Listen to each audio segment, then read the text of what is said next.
Olá pessoal, tudo bem com vocês? Tudo certinho, tudo tranquilo? Bem pessoal, hoje eu vim fazer um vídeo falando acerca por que Judá se torna Israel. Qual era a ideia do autor, qual era a perspectiva, por que a necessidade de Judá pegar as tradições de Israel Norte e colocar para si. A história do Êxodo, a tradição de Jacó, a tradição de Saul, dos juízes. Qual é a ideia do autor que ele queria passar quando ele pega essas tradições nortistas e vão colocar nas sulistas? Por que o autor quis fazer essa fusão? Porém, todos nós sabemos que quando a Síria é destruída, ali no ano 720, antes da Era Comum, grande leva de israelitas desce para o sul de Judá, formando aí um grande bairro estratigráfico. A arqueologia confirma que existem bairros novos nesse período da história, que cresceu em grande medida, ao qual Jerusalém não passava de 6 hectares e passa a 60 hectares. Então veja que cresceu um grande número em quantidade de população Jerusalém, nesse período, no ano 720, antes da Era Comum. Então o motivo desse crescimento, com certeza, foi a migração dos israelitas de Israel Norte, dos israelitas, vindo para o sul após Samaria ser tomada pelo rei da Síria. Eu irei ler aqui, em pequena síntese, um livro do professor José de Macaefer, que é o presidente da Metodista da Universidade de São Paulo, a qual escreveu um livro muito bom, que é A Bíblia e a Arqueologia e a História de Israel e Judá, que é esse livro aqui, estou com ele em mãos, tá bom? É um livro muito bom, a qual ele vai trazer aqui uma síntese da qual eu estou falando. Em primeira mão, eu vou trazer aqui quando que Judá se torna Israel. E por último, eu vou falar acerca de porquê dessa ideologia sulista se transformar em Israel. Tá bom? Então diz o seguinte: com a morte de Jeroboão II, começa um período de conflitos internos e de pressões externas em Israel. Zacarias, filho e sucessor de Jeroboão II, reinou por somente 6 meses. Zacarias foi assassinado por Selum, último rei da dinastia de Jeú, que tomou o poder, mas que também não teve tempo para reinar, pois foi morto em seguida por Manaém, filho de Gade, que governou Israel por 10 anos. Nesse tempo, no contexto internacional, sobe ao trono um novo rei na Síria, Tiglat-Pileser III, conhecido em documentos babilônios como Pu, no ano 745-727. Esse novo rei muda a política de vassalagem, impondo maior controle e mais impostos. Israel, com Manaém, conforme 2 Reis, capítulo 15, versículo 19 a 20, foi obrigada a pagar 1000 talentos de prata a Pu, ou seja, a Tiglat-Pileser III. Para reunir a quantia exigida, Manaém cobrou 50 ciclos de prata a todos os ricos proprietários de Israel. Após a morte de Manaém, seu filho Facéias sobe ao trono, mas também é assassinado pouco tempo depois por Facéia, um oficial do exército, filho de Romelias. Diante da instabilidade e infidelidade de seus vassalos, Tiglat-Pileser III, rei da Síria, inicia uma política de anexação de suas colônias.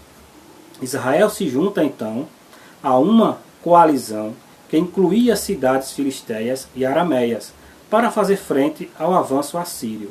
Mas a coalizão não consegue resistir ao terror e à violência do exército assírio.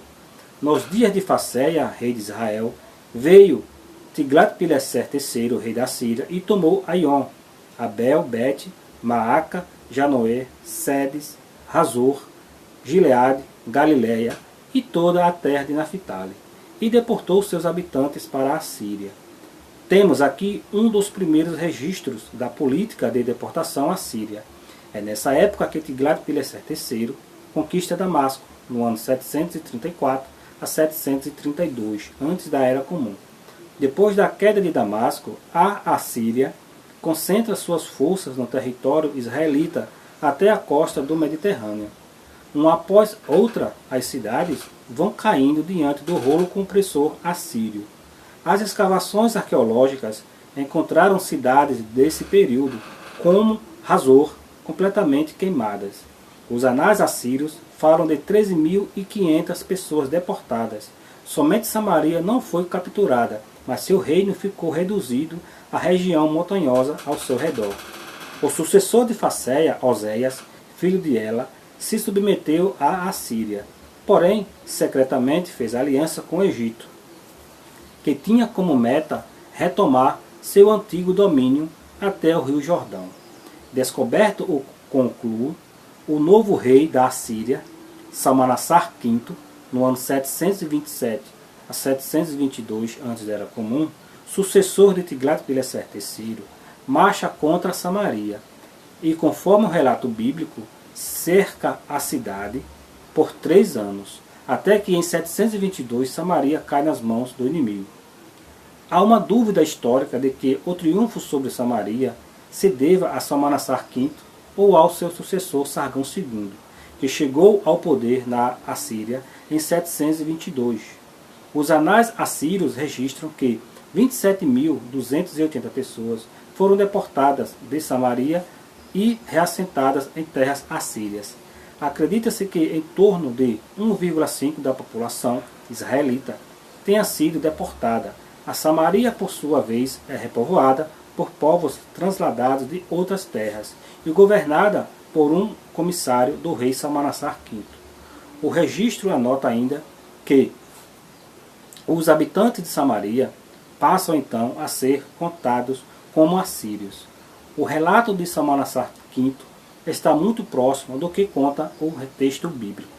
No 9º ano de Oséias, o rei da Assíria, tomou Samaria e deportou Israel para a Síria, estabelecendo-a em Hala e junto a Abor, rio de Cozã, e nas cidades dos Médios.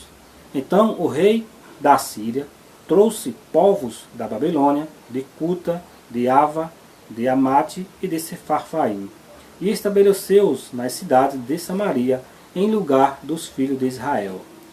A política de deportar os povos conquistados, reassentando-os em territórios e culturas desconhecidas e distantes, tinha por finalidade quebrar a resistência dos povos conquistados. Da mistura dos habitantes vindos de diferentes colônias assírias com os habitantes que permaneceram no interior de Samaria, surgem os samaritanos, um povo que mais tarde será discriminado pelos judaítas do sul. Então, pessoal, esse é a história. Quando Salmanassar V destrói Samaria, o que é que acontece? Grande leva da elite vai para a Síria e grandes povos com a grande quantidade também desce para o sul, para Judá. Mas só que ainda ficou muitos povos na terra em Samaria. Não foi toda a população deportada. Só gente importante da elite, da classe alta, do clero, né, em grande quantidade, vão para a Síria. E muitos vão para a Mesopotâmia, né? Eles vão ser colonizados naquelas cidades ali, naquelas regiões. Porém, uma grande quantidade também de gente importante da classe alta também ficou na terra. E é exatamente nessa época, no ano 722, antes da Era Comum, que esse povo desce para o sul de Judá, com certeza com medo ali do rei da Síria. Então, há um relato na história de que Sargão II foi quem conquistou Samaria.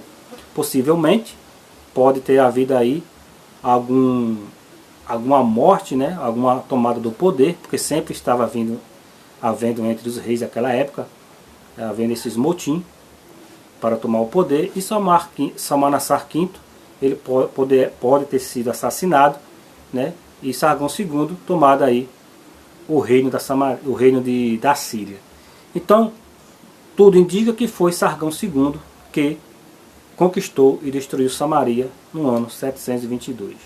Então, esses israelitas descem para o sul com medo do rei da Síria. É aí que esses bairros vão ser. O bairro de Jerusalém, né, vai crescer em grande quantidade. Então, como eu falei, essa história, né, na pesquisa já está bem elaborada pela arqueologia. Tá bom? Agora vem a pergunta. por que Judá se torna Israel?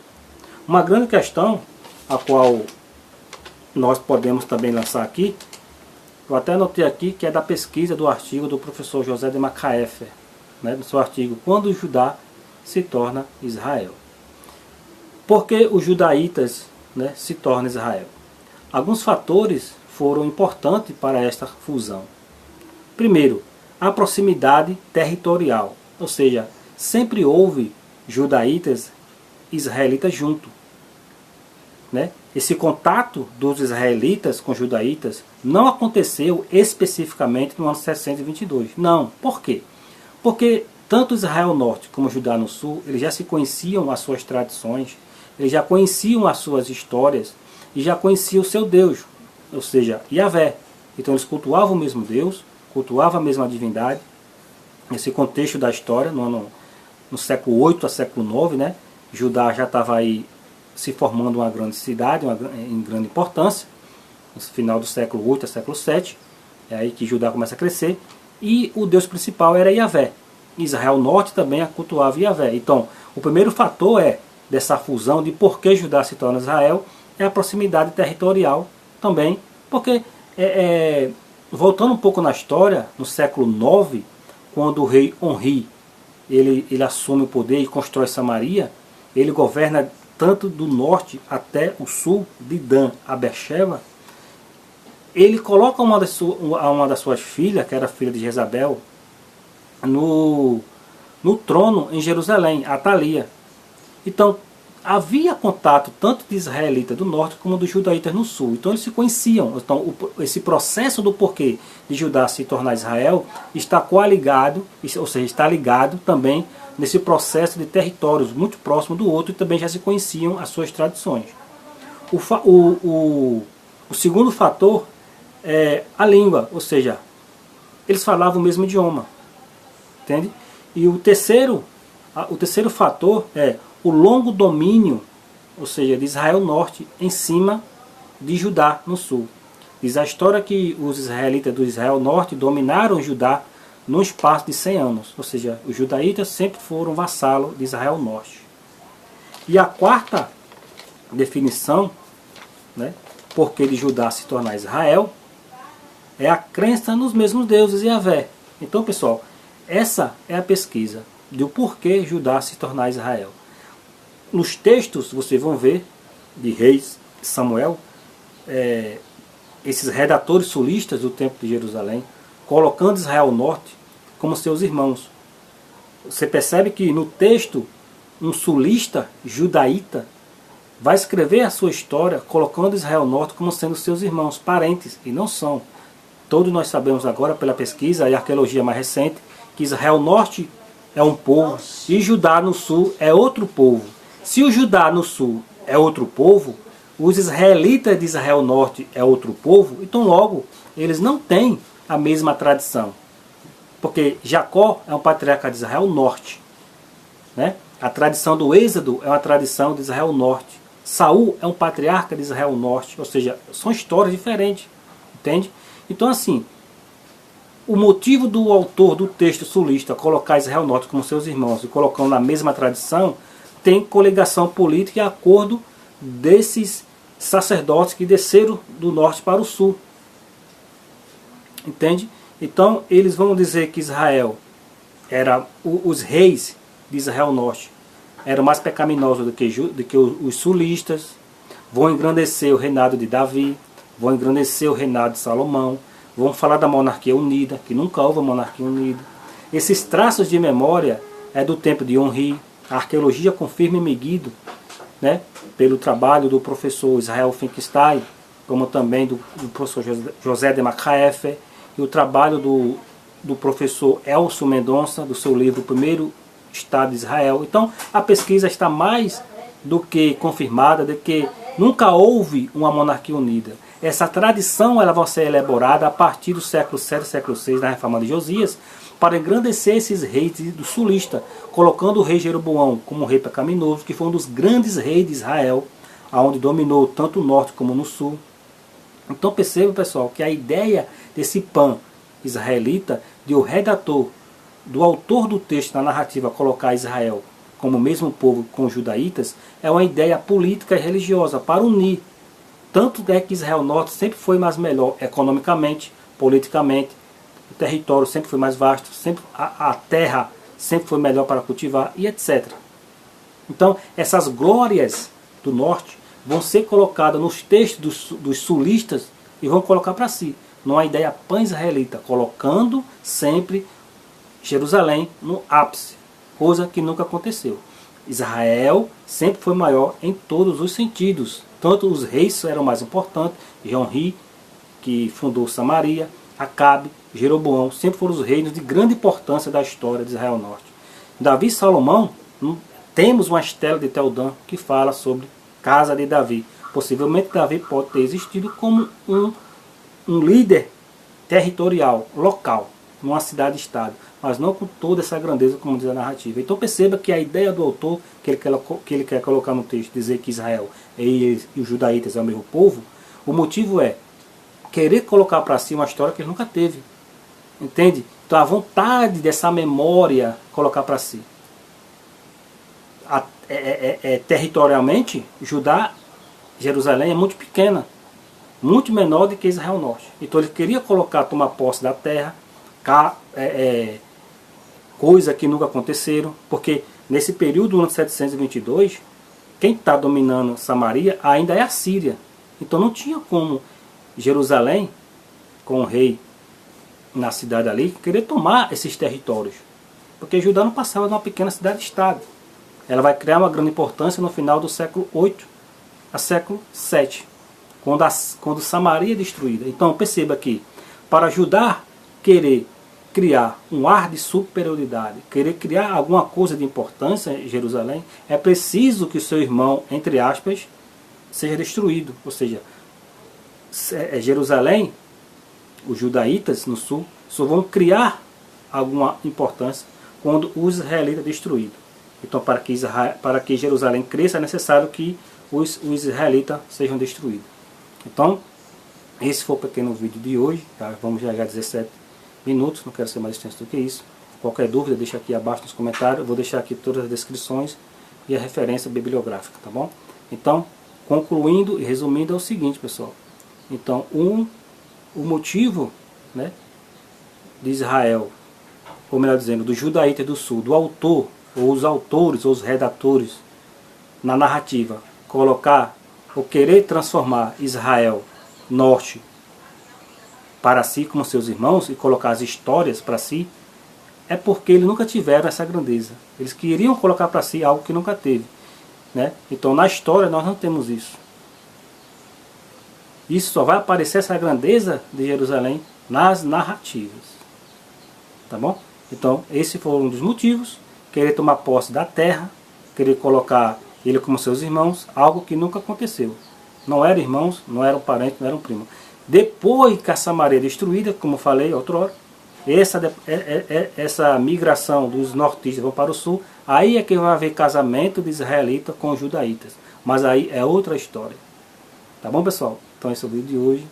Forte abraço, sucesso, tamo junto. Qualquer dúvida deixa aí. Até lá.